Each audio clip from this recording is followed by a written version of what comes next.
Break के बाद सचिन पायलट से चर्चा जारी है। सचिन, जो मंत्रालय आप संभालने वाले हैं बड़ा इंटरेस्टिंग है इन दिनों, मालूम है ना आपको? आप अगर नहीं जानते हो तो मैं बता देता हूं आपको कि अभी नितिन गडकरी का एक मामला आया है। नितिन गडकरी बीजेपी के अध्यक्ष हैं और उनपे बहुत गंभीर आरोप लगे हैं। पार्टी में भी बहुत संकट में है वो कि क्या होगा। जब आप चार्ज लेंगे तो उनके खिलाफ कोई जांच होगी, क्योंकि जो मामले सामने आए हैं वो सीधा सीधा आपके मंत्रालय से जुड़ता है कि कंपनी में गड़बड़ी हुई है।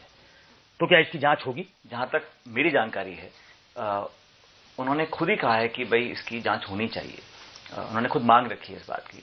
अब कैसे, किस प्रकार से जांच आगे जाएगी, कौन करेगा, कैसे होगा, उनकी डिमांड को कैसे पूरा करना है, इस पर तभी मैं कुछ बोल सकता हूं जब मैं उस मंत्रालय का चार्ज ले लूंगा। लेकिन मेरा ये मानना है, हम लोग जो सरकार में हैं, चाहे मैं किसी मंत्रालय में मंत्री हूं, नियम कानून जो है वो हर व्यक्ति के लिए बराबर है और निष्पक्षता से, बिना भेदभाव के जो भी काम है, चाहे पॉलिसी मेकिंग का हो, चाहे गवर्नेंस का हो, चाहे लीगल इश्यूज हो, उसको उसी दृष्टिकोण से हमको करना चाहिए। और पॉलिटिकल एजेंडा, पॉलिटिकल कॉन्फ्लिक्ट एक अलग चीज होती है। इलीगैलिटी और एक जो जिन आरोपों की आप बात कर रहे हैं वो अलग है।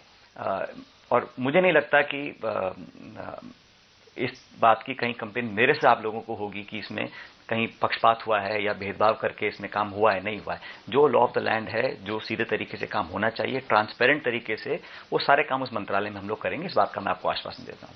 बहुत ईमानदारी से आपने इसका जवाब दिया। क्या इतनी ईमानदारी से ही रॉबर्ट वाड्रा का एक मामला सामने आया है? ये बहुत डिफिकल्ट सवाल आपको हो सकता है, क्योंकि रॉबर्ट वाड्रा एक निजी व्यक्ति तो है ही, साथ में वो सोनिया गांधी जी के दामाद भी हैं।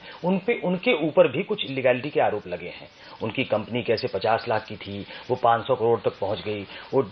उनको किसी ने अनसिक्योर्ड लोन दिया, वो लोन जिसने दिया वो कह रहा है हमने तो लोन दिया नहीं। अब ये मामला भी आपके मंत्रालय के अधीन कहीं ना कहीं आता है, क्योंकि वो डीएलएफ का मामला, बैंक में जो लोन दिया, वो तमाम मामले वो आपके अधीन आते हैं। क्या इसकी भी कोई जांच होगी या इसके लिए किसी को कंप्लेन? जैसा मैं कह रहा हूं, पॉलिटिकल पर्सनैलिटीज को एक अलग मॉरल कैरेक्टर दिखाना पड़ता है। इंडिविजुअल ट्रांजैक्शन किसकी क्या है, किसके कार्यक्षेत्र में आती हैं, ये एक अलग डिस्कशन पॉइंट है। जहां तक मेरी जानकारी है, वो एक इंडिविजुअल व्यक्ति हैं, उनको बिजनेस करने का पूरा राइट है। उन्होंने अपना स्पष्टीकरण दे दिया है। मेरे ख्याल हरियाणा सरकार में भी कुछ जांच हुई है, उसका परिणाम भी सामने आ गया है। तो उसका इस कार्यक्षेत्र से मैं समझता हूं कोई सीधा संपर्क नहीं है। सचिन, बहुत स्पेसिफिक सवाल आपसे पूछना भी नहीं चाहता, क्योंकि अभी आपने चार्ज नहीं लिया है। हम जब आप चार्ज ले लें, कुछ इन चीजों का अध्ययन कर लें, तो उसके बाद फिर से एक बार बात करने की कोशिश करेंगे। अभी फिलहाल हमसे बात करने के लिए बहुत शुक्रिया। ये थे सचिन पायलट, बहुत बेबाकी से जवाब दे रहे हैं। जिन सवालों के जवाब जनता इनसे जानना चाहेगी कि सचिन पायलट युवा हैं, इस मंत्रालय में नए आए हैं और इस मंत्रालय से उम्मीदें हैं कि गडकरी पे कुछ खुलासा हो जाए, रॉबर्ट वाड्रा पे साफ साफ चीजें आ जाए, तो इनसे बहुत अपेक्षा रहेगी कि ये अपना काम कैसे निभाते हैं।